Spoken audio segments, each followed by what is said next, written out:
definitely had to sacrifice things, and I've definitely given up a lot of like things that other kids have. But I honestly don't regret a thing. If I were to do it all over again, I would do it exactly the same, and I wouldn't change anything.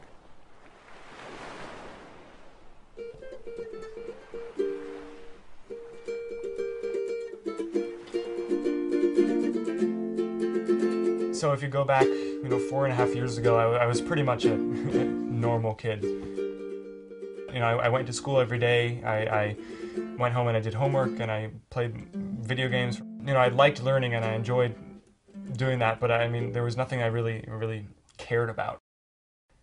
And all of that kind of changed the night that my mom rented An Inconvenient Truth and convinced me to watch it. I was just completely blown away. I just kind of felt that I wanted to do something about, this huge issue, but I just kind of had no idea what it was that I could do. We are the ones who will be affected most by all of the disasters. So we need to be the ones standing up and leading the movement. I began speaking to people at schools and conferences. I started a nonprofit organization called Kids vs. Global Warming.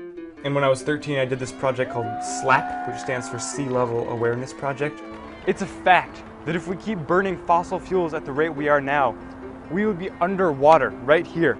I also wrote a Declaration of Independence from Fossil Fuels, and the big campaign starting when I was 16 has been the I Matter March. One voice, our people, our choice.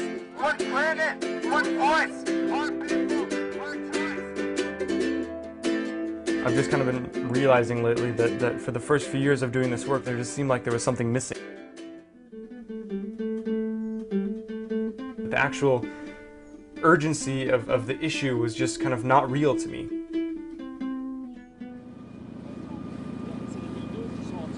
And that began to change when I had the amazing opportunity to travel to Iceland. I actually got to go and walk on a glacier.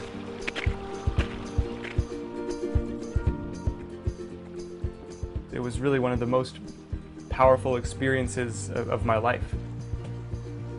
That glacier that I walked on, it's going to be completely melted in less than 100 years if we don't take action on climate change now. And for the first time in my life, I could feel what's at stake if we continue living the way that we do now. I made a vow right then that I would not let that happen. I think a lot of times, young people aren't really heard. They're not really considered as equal members of society that could contribute just as much as anyone else, and I think that that's wrong.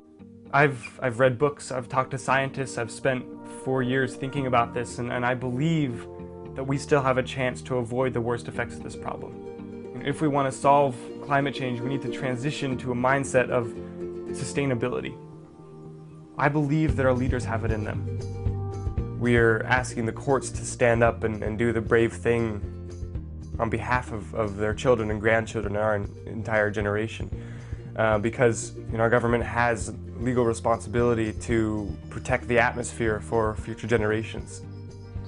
It's really going to take a brave judge who is able to stand up and make a decision on behalf of something bigger than just themselves, and make a decision on behalf of their children and grandchildren's generation and generations to come, because that's who's at stake. And this is not about politics or money. This is not about what's most convenient at the time. This is about the survival of my generation. It's about the survival of your children and grandchildren's generation. It's about preserving this for every generation to come.